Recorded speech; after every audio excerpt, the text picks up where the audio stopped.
जिस व्यक्ति की बीमारी खत्म ही नहीं हो रही, कभी पाँव में दर्द आ गया, कभी कमर में दर्द आ गया, कभी पीठ में दर्द आ गया, कभी सिर में दर्द आ गया, कभी आंखों में तकलीफ हो गई, कभी दमा चलने लगा, सांस चलने लगी, कभी डॉक्टर को दिखाया तो थायराइड हो गया, कभी ब्लड कम हो गया, कोई प्लेटलेट कम हो गई, कोई कुछ हो गया, कोई कुछ हो गया। डॉक्टर को दिखाओ, डॉक्टर जो दवाई दे कुंदकेश्वर महादेव के नाम से उसको खाओ। तुमको ऐसा लगे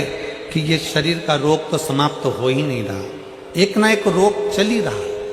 ये रोग समाप्त होने का नाम ही नहीं ले रहा। पिपलेश्वर महादेव का नाम लेकर और पिपलेश्वर महादेव का नाम लेकर किसी भी शिवालय में, शंकर के मंदिर में जाकर एक बेलपत्र रखकर उस जो प्रसाद तुम बना कर ले गए हो, जो तुम भोग बना कर ले गए हो, उसका स्पर्श कर कर पिपलेश्वर महादेव का नाम लेकर शंकर को उस भोग को रखकर, बेलपत्र रखकर शिवजी को 7 बार एक ही लोटे का जल, केवल एक लोटे का जल 7 बार उत्तर की ओर मुख कर कर दक्षिण में खड़े होकर शंकर के शिवालय पर 7 बार एक ही लोटे का जल 7 बार थोड़ा थोड़ा कर कर उसको गिरा दीजिए, शिव जी के ऊपर चढ़ा दीजिए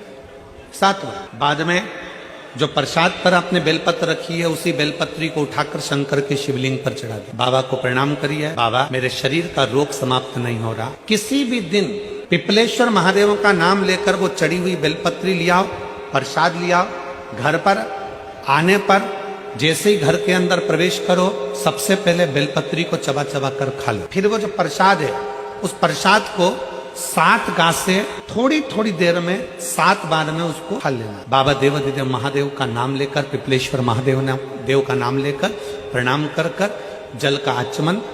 हाथ की हथेली में जल लेकर 7 बार आचमन कर लीजिए और शिव का, पिपलेश्वर महादेव का नाम ले लीजिए। धीरे धीरे